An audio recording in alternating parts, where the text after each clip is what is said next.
Good morning class 8th।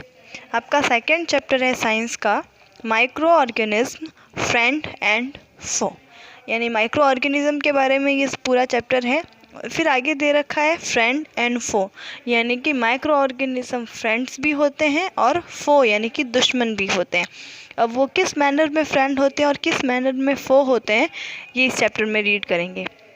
Introduction है, a number of organism whether they are small or big can be observed easily with naked eyes, यानी कि बहुत सारी ऐसी organism हैं, भले ही वो छोटी हो या बड़ी हो, जिन्हें हम अपनी आँखों से देख सकते हैं। नेक्ड आइज का मतलब क्या, अपनी आँखों से देख सकते हैं, यानी कि उनको देखने के लिए किसी भी इक्विपमेंट की ज़रूरत नहीं है। बिना इक्विपमेंट के भी हम उनको अपनी आँखों से ईजिली देख सकते हैं। There are also a number of living organisms that cannot be seen with the naked eyes, और ऐसी भी बहुत सारी ऑर्गेनिज्म हैं जिनको हम अपनी आंखों से नहीं देख सकते हैं। जैसे कि हमारे हाथों पर जर्म्स होते हैं, हमारे खाने में जो जर्म्स होते हैं हम उनको अपनी आंखों से नहीं देख सकते। अगर हम किसी का इक्विपमेंट का यूज़ करते हैं तो हम उनको इजीली देख सकते हैं। They can be seen only when they are magnified, यानी मैग्नीफाइड ग्लास जो आता है जब आप उसका यूज़ करते हो तब आप उनको देख सकते हो। The scientist have made use of microscopes to observe them. Microscope का डिस्कवरी हुआ, उनका इन्वेंशन हुआ, किस लिए हुआ, ताकि हम उन छोटे छोटे इंसेक्ट को देख सकें जिनको हमारी आंखें नहीं देख सकती है। Microscopes of different magnifications have been used to observe our small organism. Such living organism are known as microorganism. Micro का मतलब होता है बहुत ज़्यादा छोटा। माइक्रो का मतलब क्या होता है, बहुत ज़्यादा छोटा ऑर्गेनिज्म। माइक्रो ऑर्गेनिज्म क्या नहीं, वो सारी ऑर्गेनिज्म जो बहुत छोटी है, जिन्हें हम अपनी नेक्ड आई से नहीं देख सकते, उन्हें देखने के लिए माइक्रोस्कोप की ज़रूरत होती है। और माइक्रोस्कोप में भी माइक्रोस्कोप भी अलग अलग टाइप के होते हैं, जिनका मैग्नीफाइज ग्लास जो होता है वो अलग अलग का होता है। The micro organism that are too small to be seen with the naked eyes and can be seen only under a microscope. Microbiology is the branch that deals with the study of micro organism. और वो सारे student जो micro organism की study करते हैं उन्हें वो क्या कर रहे होते हैं, माइक्रोबायोलॉजी एक साइंस की एक ब्रांच का नाम है, एक स्टडी का नाम है। माइक्रोबायोलॉजिस्ट भी होते हैं जो जिन्हें इंसेक्ट्स के बारे में सब कुछ पता होता है। जैसे एक डॉक्टर को पता होता है ना पूरे ह्यूमन बॉडी के बारे में, वैसे एक माइक्रोबायोलॉजिस्ट जो होता है उसको सारे इंसेक्ट यानी माइक्रो ऑर्गेनिज्म जो होती है उसके बारे में पता होता है। अब ये एक्टिविटी दे रखी है आपके, why this is important. Micro organism play both useful and harmful role in our lifes. ये देखो इम्पॉर्टेंट क्यों है कि माइक्रो ऑर्गेनिज्म क्या है, यूज़फुल भी है और हार्मफुल भी है हमारी लाइफ के लिए। They have role in the preparation of curd, यानी कि कर्ड बनने में, ब्रेड बनने में, केक में, अल्कोहल में, ये सब क्या है, माइक्रो ऑर्गेनिज्म का यूज़ होता है। अगर माइक्रो ऑर्गेनिज्म नहीं है तो आप मिल्क से कभी भी कर्ड नहीं बना सकते हो, अल्कोहल नहीं बना सकते हैं, ब्रेड नहीं बन सकती है, केक भी नहीं बन सकता है अगर ये माइक्रो ऑर्गेनिज्म प्रेजेंट ना हो तो। They have role in cleaning environment and preparation of medicine. Medicine बनाने के लिए ज़रूरी है, एनवायरनमेंट को क्लीन करने के लिए ज़रूरी है। इंक्रीजिंग सॉइल फर्टिलिटी, सॉइल की फर्टिलिटी को इंक्रीज़ करने के लिए भी बहुत ज़्यादा ज़रूरी है। अब ये एक्टिविटीज़ दे रखी है जो मैं रीड नहीं कर रही हूँ, आपको एक बार इन सारी एक्टिविटी को रीड करनी है और इसमें क्या दे रखा है ये पता करना है। अब है काइंड्स ऑफ माइक्रो ऑर्गेनिज्म, यानी माइक्रो ऑर्गेनिज्म कितने टाइप की होती है। Major kinds of micro organisms include bacteria, first type है उसका बैक्टीरिया, सिंगुलर बैक्टीरियम। सेकेंड है फंगी, सिंगुलर फंगस। थर्ड है प्रोटोजोआस। फोर्थ है एल्गी, सिंगुलर एल्गी। फिफ्थ है वायरसेस। वायरसेस का मतलब एक नहीं कि मतलब सिर्फ एक ही वायरस आया था उसमें, वायरस का मतलब उस पूरे वर्ल्ड में जितने वायरस हैं वो सब किस में आ जाते हैं, वायरस की कैटेगरी में आते हैं। यानी माइक्रो ऑर्गेनिज्म की 5 दे रखे हैं आपको parts, first bacteria, second fungi, third protozoas, fourth algae और फिफ्थ है virus. Virus are the smallest of the micro organism. और वायरस क्या होते हैं, जैसे कोरोना वायरस है जो आँखों से दिखाई भी नहीं देता है ना, तो virus are the smallest of the micro organism. Micro organism में सबसे ज़्यादा टाइनी स्मॉल क्या होता है, वायरस होता है, जो हम बिल्कुल नहीं देख सकते। उनको देखने के लिए बहुत ज़्यादा मैग्नीफाइड माइक्रोस्कोप की ज़रूरत पड़ती है। They are quite different from other micro organism.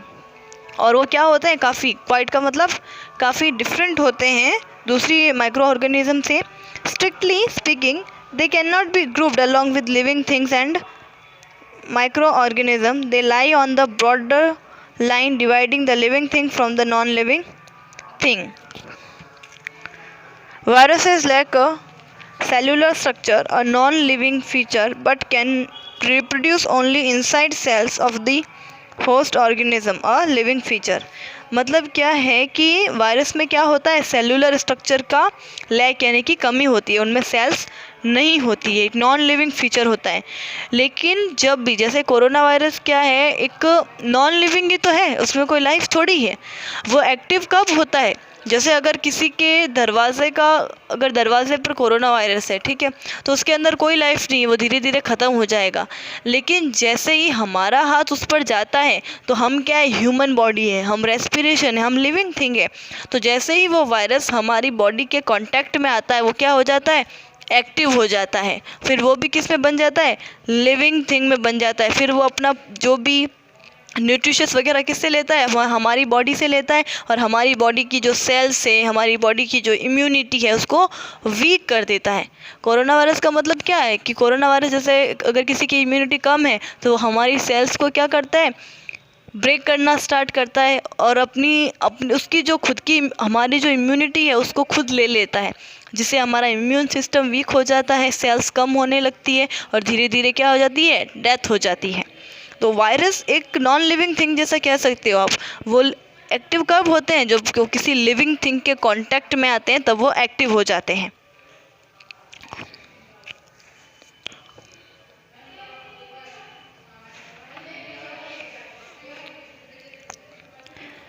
These microorganisms in structure may be unicellular, consist of only one cell. Unicellular का मतलब होता है कि only one cell। अब इसमें क्या दे रखा है कि जो वायरस, जो माइक्रो ऑर्गेनिज्म होती है वो यूनिसेलुलर, में भी यूनिसेलुलर, यानी कि यूनिसेलुलर भी हो सकती है, लाइक बैक्टीरिया, एल्गी और protozoa. Some algae and protozoa, यानी कुछ एल्गी और प्रोटोजोआ क्या होते हैं, सिंगुलर होते हैं, यूनिसेलुलर होते हैं, और कुछ क्या होते हैं, मल्टी सेलुलर होते हैं। यूनिसेलुलर का मतलब जैसे कि बैक्टीरिया है तो बैक्टीरिया यूनिसेलुलर होते हैं। यूनिसेलुलर का मतलब सिर्फ ओनली उनमें एक ही सेल प्रेजेंट है, और मल्टी सेलुलर का मतलब है जिसमें बहुत सारी सेल्स प्रेजेंट है। अब unicellular micro organism, first plant में कौन कौन है, प्लांट में भी फर्स्ट है, देखो एल्गी। एल्गी में फर्स्ट दे रखा है कैमिडोमोनास, ये गलत दे रखा है, क्लेमाइडोमोनास है ये, और क्लोरेरा। और फंगी में दे रखा है आपको यीस्ट, और थर्ड है बैक्टीरिया। ये सब क्या है, यीस्ट क्या है, फंगी है। बैक्टीरिया, यीस्ट, क्लोरेला और क्लेमाइडोमोनास, ये सब क्या है, यूनिसेलुलर प्लांट्स हैं। और एनिमल्स में आते हैं अमीबा, यूग्लिना और पैरामीशियम। इन सब के पिक्चर आपको उस पीछे वाले पेज पे दे रखे हैं, ठीक है। तो अमीबा, यूग्लिना और पैरामीशियम ये यूनिसेलुलर हैं, लेकिन ये तीनों क्या है, एनिमल है। और प्लांट में क्या आता है, क्लेमाइडोमोनास, क्लोरेरा, यीस्ट और बैक्टीरिया, ये सब क्या है, प्लांट्स में आते हैं, एल्गी, फंगी और बैक्टीरिया। अब है मल्टी सेलुलर एल्गी और मल्टी सेलुलर फंगी कौन कौन सी है, देखो। एल्गी में है वॉल्वॉक्स, स्पायरोगायरा और नॉस्टॉक। फंगी में है ब्रेड माउल्ड, एस्परजिलस और पेनिसिलियम। नाम याद रखना है, मल्टी सेलुलर एल्गी कौन सी है और यूनिसेलुलर एल्गी कौन सी है। तो मल्टी सेलुलर एल्गी में आता है वॉल्वॉक्स, स्पायरोगायरा और नॉस्टॉक, और यूनिसेलुलर एल्गी क्या है, क्लेमाइडोमोनास और क्लोरेरा। याद रखना है इनको, डिवीज़न में याद रखना, डिफ्रेंशिएट करके याद रखना है आपको। हिस्ट्री ऑफ माइक्रोबायोलॉजी, अब इस हिस्ट्री की बात कर रहा है ये। टेबल में दे रखी है पूरी हिस्ट्री, देखो name of the scientist, year और कंट्रीब्यूशन क्या क्या है।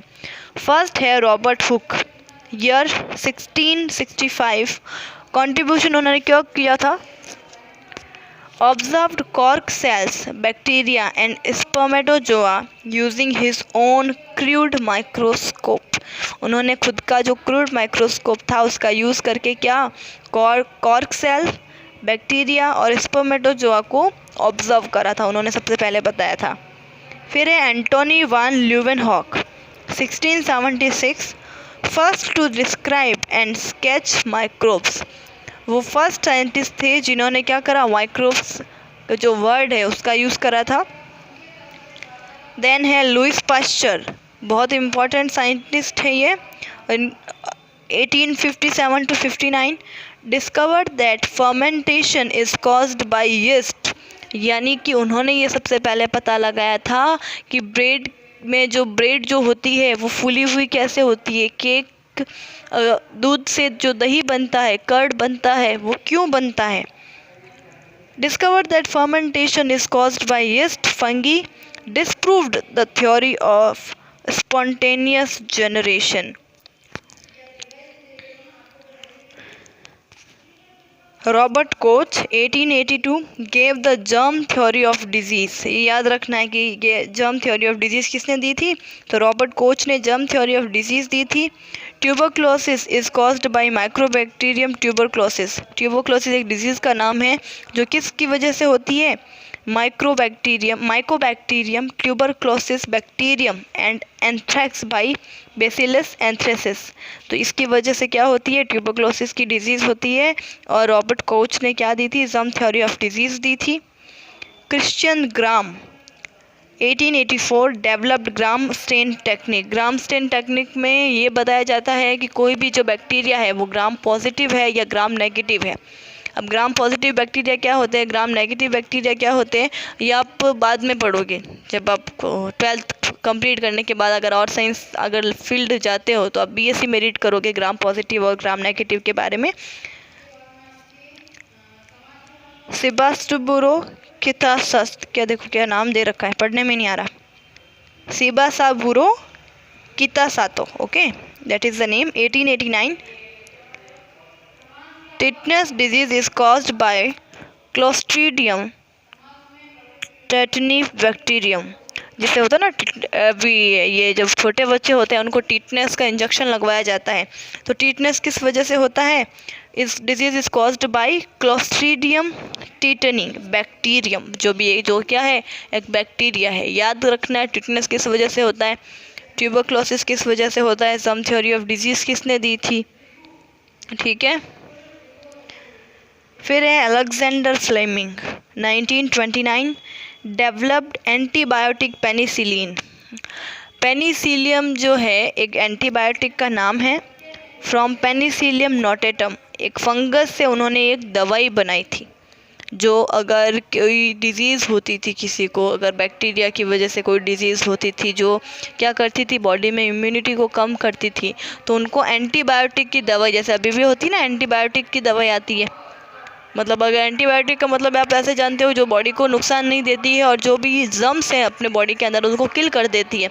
तो उन्होंने अलेक्जेंडर फ्लेमिंग ने क्या बनाई थी, एक एंटीबायोटिक बनाई थी।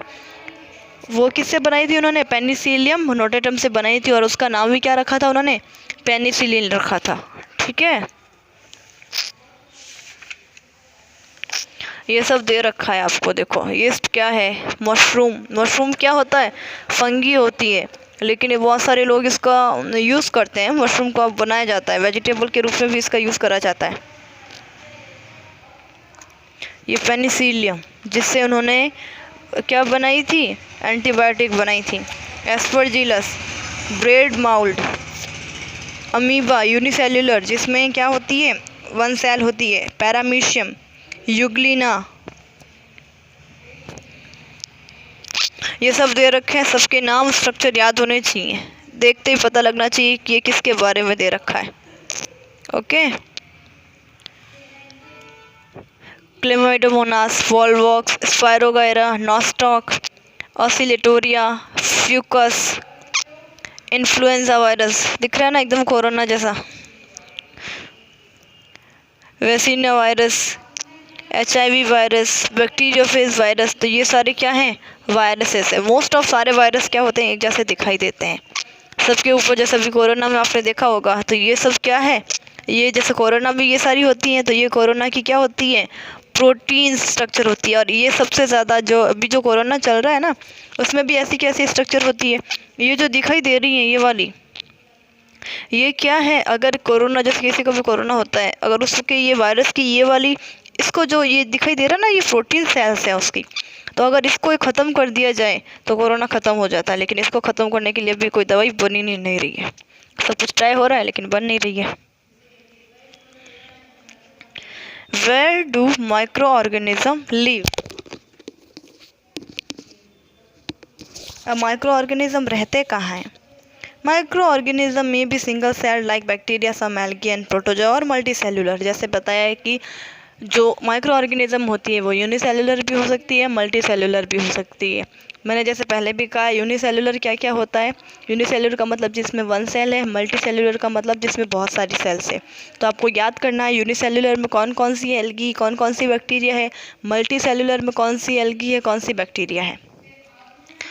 They can survive under all types of environment ranging from ice cold climate to hot spring and desert to harshly lands। यानी ऐसा कोई भी एनवायरनमेंट नहीं है जहाँ पर माइक्रो ऑर्गेनिज्म नहीं रह सकती है। आइसक्रीम से लेके हॉट से हॉट डेजर्ट में भी ये पाई जाती हैं और सर्वाइव कर लेती हैं। जैसे आपने अडेप्टेशन का पढ़ा होगा कि हर एक को, 7th में पढ़ा था, अडेप्टेशन वाला चैप्टर रीड करा था कि हर एक को अडेप्टेशन चाहिए होते हैं। एनिमल को पोलर बियर है तो उसके फर होती है। माइक्रो ऑर्गेनिज्म को अडेप्टेशन की ज़रूरत नहीं होती है। वो आइसक्रीम से लेके, आइसक्रीम तो बहुत जैसे ठीक है, ठंडे से ठंडा अगर माइनस वाला भी टेम्परेचर है वहाँ से लेके डेजर्ट का अगर हॉटेस्ट टेम्परेचर भी होगा तो वहाँ तक भी वो सर्वाइव ईजीली कर सकती है। They are also found inside the bodies of animal including humans। यानी एनिमल की बॉडी से लेके ह्यूमंस की बॉडी तक भी वो होती हैं, मतलब उनके अंदर रहती हैं, उनके अंदर पाई जाती है। अब वो कहाँ से जाती है, जैसे माइक्रो ऑर्गेनिज्म नेक्ड आई से तो दिखती नहीं है, तो हम जब खाना खाते हैं तो खाने के साथ हमारे पेट के अंदर चली जाती है। Some micro organism grow on other organism while others exist freely. यानी कुछ क्या करती है, किसी दूसरे एनिमल पे, प्लांट पर, ह्यूमन पर डिपेंड रहती है और कुछ फ्रीली सर्वाइव करती है। They are also found at the bottom of sea. यानी कि सी का जो बॉटम होता है, सी यानी इतना बड़ा सी है, उसका बॉटम जो है, सबसे नीचे का जो लेयर है, उस पर भी माइक्रो ऑर्गेनिज्म होती है। Micro organism are also present in dead and decaying organic matter. यानी कि डेड और डिकेइंग जो ऑर्गेनिक मैटर होता है, यानी मरे हुए और सड़े हुए जो भी एनिमल्स हैं, प्लांट्स हैं, ठीक है, तो उन पर भी होती हैं। These organism help in the release of minerals to the soil after the death of living organism by decomposing them। ये आपको अच्छे से पता है कि माइक्रो ऑर्गेनिज्म सॉइल की फर्टिलिटी के लिए कैसे हेल्पफुल होती है, कि जब भी कोई ऑर्गेनिज्म, ऑर्गेनिक मैटर यानी कोई भी एनिमल जब डेड होता है तो उस पर माइक्रो ऑर्गेनिज्म लग जाती है और वो माइक्रो ऑर्गेनिज्म उस डेड बॉडी को क्या करती है, डिकम्पोज करती है। और वो डिकम्पोजिंग बॉडी डिकम्पोज होकर क्या हो जाती है, सॉइल में मिल जाती है, और जिससे सॉइल की क्या होती है, फर्टिलिटी इंक्रीज होती है। ये आपको अच्छे से पता है, ठीक है। Micro organism like amoeba can live alone while others like bacteria and fungi में लिव इन कॉलोनीज। अब एल्गी, अमीबा जैसे ये है, ठीक है, तो अमीबा क्या है, अकेला रहता है, ठीक है। अब जैसे एल्गी है, एल्गी में जैसे कौन कौन आता है, जैसे यीस्ट है, तो यीस्ट के देखो पूरी कॉलोनी है, ठीक है। कॉलोनी का मतलब क्या, एक साथ रहते हैं, कॉलोनी बनाकर रहते हैं। जैसे हमारी कॉलोनी में एक तो होता है ना कि एक ही घर है, और जैसे हम मोहल्ले में रहते हैं, कॉलोनी में रहते हैं, तो अपनी पूरी कॉलोनी में एक घर थोड़ी है, बहुत सारे घर हैं। तो कॉलोनी का मतलब क्या होता है कि बहुत सारी माइक्रो ऑर्गेनिज्म एक साथ रहती है। और जैसे अमीबा है तो वो अकेला रहता है, वो कॉलोनी नहीं बनाता है। सम microorganisms live as parasites either outside or inside the body of other organism। Parasite का मतलब पता है ना, पैरासाइट का मतलब वो ऑर्गेनिज्म, वो माइक्रो ऑर्गेनिज्म जो किसी दूसरे लिविंग ऑर्गेनिज्म पर डिपेंड रहती है अपने फूड के लिए, अपने न्यूट्रिशन के लिए, उसे बोलते हैं पैरासाइट। एग्जाम्पल लो तो हेडलाइस है ना, जू, वो कहाँ पर रहती है? ह्यूमन बॉडी के सर में रहती है, और उसमें ब्लड होता है। वो ब्लड वो कहाँ से लेती है? हमारी बॉडी का जो ब्लड है ना, वो वहीं से वो सर्वाइव करती है। तो हेड लाइस क्या है? एक पैरासाइट है। The nose, throat, mouth and intestine or many animals and even human beings are inhabited by a number of microorganisms। यानी कि हमारी जो बॉडी है ना, वो बहुत सारी माइक्रो ऑर्गेनिज्म का घर है। कुछ जो माइक्रो ऑर्गेनिज्म होते हैं हमारे नोज़ में रहते हैं, गले में रहते हैं, माउथ में रहते हैं, दांतों में फंस जाते हैं। देखे ना आपने, टीवी में ऐड देखी होगी ना, आपके माउथ में इतने सारे जर्म्स हैं। इंटेस्टाइन में रहते हैं। Some micro organism however cause diseases, और उनमें से कुछ माइक्रो ऑर्गेनिज्म इतने ज़्यादा हार्मफुल होते हैं कि वो क्या करते हैं? डिजीज़ प्रोड्यूस करते हैं हमारी बॉडी के अंदर। For example, malaria is caused by a protozoan Plasmodium. नाम याद होना चाहिए मलेरिया किस वजह से होता है। तो malaria is caused by a protozoan called plasmodium which lives as a parasite in the blood of human being. Plasmodium कहाँ पर रहता है? जो ह्यूमन बीइंग है उसके ब्लड में रहता है। प्लाज्मोडियम एक क्या है? प्रोटोजोन है। प्रोटोजोन यानी एक माइक्रो ऑर्गेनिज्म है जो कहाँ पर रहता है? ह्यूमन बॉडी, जो ह्यूमन बीइंग है उसके ब्लड में रहता है, और उस वजह से क्या होता है? मलेरिया हो जाता है। और जब मलेरिया नया नया आया था ना, जब मलेरिया इंट्रोड्यूस हुआ था, जैसे अभी कोरोना वायरस इंट्रोड्यूस हुआ था, तो ये भी एक पेंडेमिक बन गया था मलेरिया। बट धीरे धीरे इसकी वैक्सीन अवेलेबल हो गई। मलेरिया बिल्कुल वैसा था जैसे अभी कोरोना वायरस का चल रहा है ना, लेकिन ये है कि कोरोना वायरस बहुत ज़्यादा छूने से फैल जाता है, लेकिन मलेरिया में ऐसा नहीं था। इस वजह से इतना कुछ लॉकडाउन वगैरह नहीं हुआ था, लेकिन एक पेंडेमिक था वो भी, क्योंकि मलेरिया की वजह से भी बहुत सारे लोगों की डेथ हो रही थी। ठीक है, मलेरिया की वैक्सीन बन गई, इसलिए मलेरिया अभी कॉमन है। कोरोना वायरस की भी जल्दी बन जाएगी, फिर कोरोना वायरस भी कॉमन हो जाएगा। ओके, तो आज का चैप्टर यहीं तक रखते हैं। नेक्स्ट में यहाँ से स्टार्ट करेंगे micro organism and us. Okay.